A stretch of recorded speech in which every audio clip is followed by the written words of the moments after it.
Hello students of class 4. Today is the first class of computer of this session in which we deal with some basics of computer. First of all, I will tell you what is computer.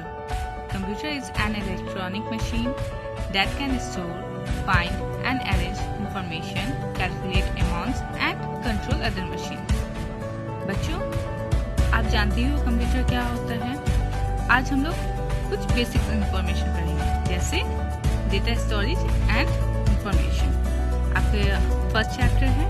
यहाँ पे बच्चों ये picture पे ध्यान दोगे, ये है आपका गूगल और ये है आपका टॉगल। ये दो कैरेक्टर जो है आपको हर चैप्टर में मिलेंगे और हर चैप्टर को इंट्रोड्यूस करेंगे। First chapter, data storage and memory. You won again. How can you remember every single card here? Well, I wish I too had a memory like yours. Ha ha ha. Thanks. Computer do have a great memory. I am curious to know how your memory works. Sure. Me tell you all about that in this chapter.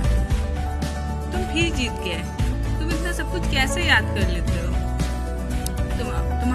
तुम्हारी memory जो है मुझे बहुत अच्छी लगती है। तो इधर से ये बोलता है थैंक्स, जो आपका टॉगल है, ये जो हमारा मेमोरी है मतलब बहुत ग्रेट है। तो बोलते मुझे क्यूरियस हो रहा है, मुझे जानना है तुम्हारा मेमोरी वर्क कैसे करता है। तो ऑफ कोर्स मैं इस चैप्टर में तुम्हें बताऊंगा कि मेरा मेमोरी कैसे वर्क करता है। Data and information. Do you remember the names of all your friends and teachers?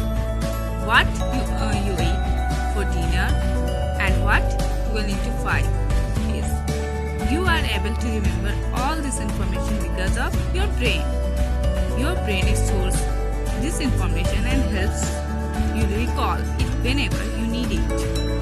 This ability to store and retrieve, get back information is called memory. Like us, computer also need memory to store information. The storage capacity of a computer is called its memory. Memory enables the computer to store data and information. Data refers to facts and figures. Data is given as input to the computer. The computer processes the data and produces information. Information is therefore processed data. Children, data and information, हम लोगों का सारा information brain में store होता है, जो human body का एक पार्ट है, जो हमें जब भी किसी इंफॉर्मेशन की जरूरत है तो उसे रिकॉल करने में हेल्प करता है। यही एबिलिटी जिससे हम अपने इन्फो को स्टोर एंड वापस ला सकते हैं, इसे मेमोरी कहते हैं। हमारे पास जैसे मेमोरी स्टोर करने के लिए ब्रेन है, वैसे ही कंप्यूटर के पास सीपीयू है। We already know that CPU is the brain of computer. Storage capacity of data and information is called memory of the computer. Data. What is data? Data facts and figures होता है, जो हम लोग computer को input देते हैं। Computer उस data को प्रोसेस करता है और हमें इंफॉर्मेशन देता है। This means students, information is the processed data. Data storage unit. In what form does a computer store all the data, instructions, and information? A computer works with only two digits, 0 and 1. The data input into the computer is first converted into zeros and ones. Real digits are called binary digits or bits. A bit is the smallest unit of data. A computer language represented in bits is called binary language. The memory of a computer is represented in units called bytes, denoted by the letter E. Children, just like electronic circuit, we on or off the bulb. A computer can understand only two states: on represented by 1 and off represented by are called binary digit या bits. The data is stored in the computer memory in the form of bits. बच्चों, data जो store होता है ये किस form में store होता है? बिट्स फॉर्म में स्टोर होता है and is measure in bytes, और ये मेजर होता है किस इसमें? बाइट्स में होता है। ओके, और यहाँ पे आपको डिड यू नो में ये चीज बताया गया है कि ये क्या है, जो दो स्टेट्स है ऑन और ऑफ, 0 और 1 का क्या वर्क है ये बताया जा रहा है। बच्चों, अब हम लोग रिलेशन जानेंगे डेटा स्टोरेज यूनिट्स का। 1 बाइट और 1 bit equal to 8 bits, 1 kilobytes KB equal to 1024 bytes, 1 megabyte MB equal to 1024 kilobytes, 1 gigabytes GB equal to 1024 megabytes, 1 terabytes TB equal to 1024 gigabytes, 1 petabyte PB equal to 1024 terabytes. बच्चों, हमने जाना relation data storage units के बारे में। अब हम पढ़ेंगे, आपके बुक में साइड में है top tip. There is another unit of memory called nibble. 1 nibble equal to 4 bits. Nibble was used as the unit of memory in pocket calculators and early microprocessor. बच्चों, ये पहले यूज होता था nibble calculator में और micro processor में, जिसका इसका बिट जो था वो कितने बिट्स था? 4 बिट्स था। अब हम पढ़ेंगे टाइप्स ऑफ मेमोरी।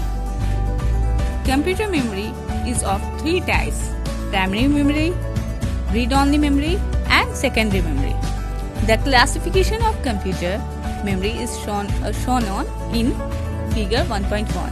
यहाँ बच्चों अच्छे से देखिए, यहाँ पे फर्स्ट में क्या है? कंप्यूटर मेमोरी, और इसी से अब नीचे देखिएगा क्या है? प्राइमरी मेमोरी, जिसे हम इंटरनल मेमोरी भी कहते हैं। उसके बाद है रीड ओनली मेमोरी, और यहाँ आप देखिए क्या है? सेकेंडरी मेमोरी, जिसे हम एक्सटर्नल मेमोरी भी कहते हैं। प्राइमरी मेमोरी में क्या आता है आपका? रैंडम एक्सेस मेमोरी, जिसे हम रैम बोलते हैं। और यहाँ देखिएगा सेकेंडरी मेमोरी में यानी कि एक्सटर्नल मेमोरी में क्या आता है? Floppy disk, hard disk, CD, DVD, Blu-ray disk, flash drive, SD card. ये क्या है? आपके क्लासिफिकेशन ऑफ कंप्यूटर मेमोरी है। Okay, now page number 9। Primary memory.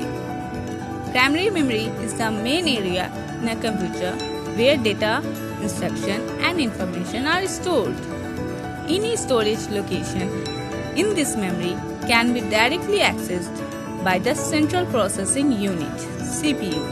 The CPU randomly searches for any data, instructions, or information in this memory.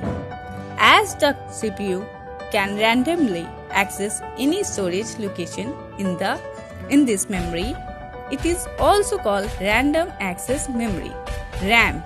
बच्चों, यहाँ पे figure में देखिएगा, ये आपका क्या है? रैम है, जिसे हम कहते हैं random access memory. When the power supply to the computer is switched off, the stored data and instructions disappear from RAM. The kind of memory that loses its content when the power supply is turned off is known as volatile memory.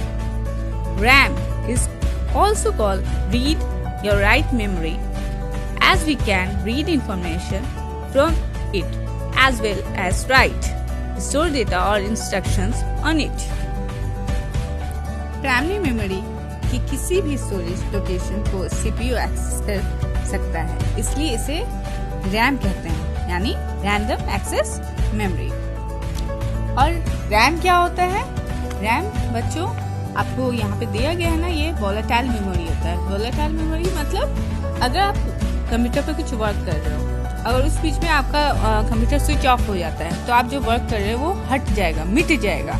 ये volatile यानी भूल जाएगा, मतलब वो आपको जितने भी content है वो लॉस हो जाएगा, इसलिए इसे वोलेटाइल मेमोरी कहते हैं। इसे सिर्फ रीड और राइट इंफॉर्मेशन कर सकते हैं, जैसे आप पढ़ सकते हो, लिख सकते हो, लेकिन अगर स्विच ऑफ होता है तो ये सारी चीजें हट जाएगी, लॉस हो जाएगी। ठीक है, ये आपका रैम का है। एक और एग्जांपल आप ले सकते हो रैम का, कैलकुलेटर। कैलकुलेटर यानी कि जब आप ऑन करते हो, आप कुछ ऐड करते हो, उसके बाद से आपका ऐड होकर के रिजल्ट आ जाता है। उसका अगर आप ऑफ करते हो तो क्या फिर उसके बाद से आप निकाल सकते हो कि जो रिजल्ट आया था वो है या नहीं कैलकुलेटर में? तो नहीं, तो वो क्या हो गया, वो रैम ही हुआ। अब हम पढ़ेंगे रीड ओनली मेमोरी यानी रोम।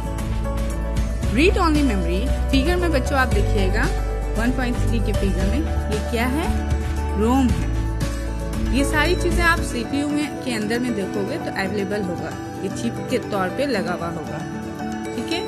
ये रोम है। अब हम इसके बारे में पढ़ेंगे। Read only memory Rome is a type of memory from which the information can usually only be read. ये सिर्फ आप पढ़ सकते हो।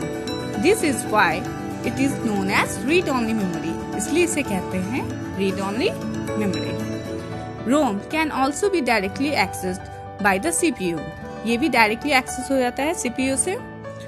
But the data and instruction stored in ROM are retained even when the computer is switched off. The kind of memory that retains its content even after the power supply is turned off is known as non-volatile memory. These days, however, writable ROMs on which data can be written and erasable ROMs from which data can be erased are also available. These memories function as read-only in normal operation, but they can be changed into read-write using certain special technique. बच्चों, ये read-only memory है, मतलब कि आप इससे सिर्फ read कर सकते हो, only read कर सकते हो, but ये non-volatile memory है, ये कभी अपना कंटेंट भूलता नहीं है। आपका पावर सप्लाई ऑफ भी हो जाता है, जैसे रैम में ऑफ हो जाएगा तो क्या होगा, ये भूल जाएगा, volatile हो जाएगा, बट ये non-volatile है, ये नहीं मिटेगा, ये एज इट इज रहेगा। और इसमें अभी कुछ दिनों से इसमें चेंजेस चल रहे हैं, जैसे इसमें राइटेबल भी हुआ है और इरेजेबल भी हुआ है। इसके बारे में और भी हम पढ़ेंगे। पहले यहाँ पे टॉप टिप कर लेते हैं। Some computer scientists consider ROM as a type of primary memory. In fact, ROM has the features of both primary memory, directly access the CPU, as well as secondary memory, non-volatile. Computer scientist कहते हैं रोम दोनों type है, यानी primary भी है और secondary भी है। ऐसा क्यों कहते हैं, क्योंकि ये एक्सेस डायरेक्टली एक्सेस भी हो रहा है सीपीयू से, इसलिए ये प्राइमरी है, और ये नॉन वोलेटाइल है, इसलिए ये सेकेंडरी है। Now we will study about types of ROM. Type programmable read only memory PROM। इसके फीचर्स हैं, it can be program to record information. Once the information has been recorded, it cannot be changed. ये PROM में क्या है बच्चों, इसमें क्या होता है, इंफॉर्मेशन रिकॉर्ड हो सकता है, बट कुछ चेंजिंग आप नहीं कर सकते। अब हम पढ़ेंगे erasable programmable read only memory EPROM, इसे हम शॉर्ट फॉर्म में EPROM बोलते हैं। In this data can be erased using ultraviolet light. इसमें हम डेटा इरेज कर सकते हैं, किसके थ्रू, अल्ट्रावायलेट लाइट के through. Third, electrically erasable programmable read only memory EEPROM। In this data can be erased using electrical signals. यहाँ हम data erase कर सकते हैं, किसके थ्रू, इलेक्ट्रिकल सिग्नल्स के थ्रू। EPROM को हम लोग किसके थ्रू कर रहे थे, अल्ट्रावायलेट के थ्रू, और यहाँ पे किसके थ्रू कर रहे हैं, electrical signal के through. That's all for today, students. Stay tuned for next part. God bless.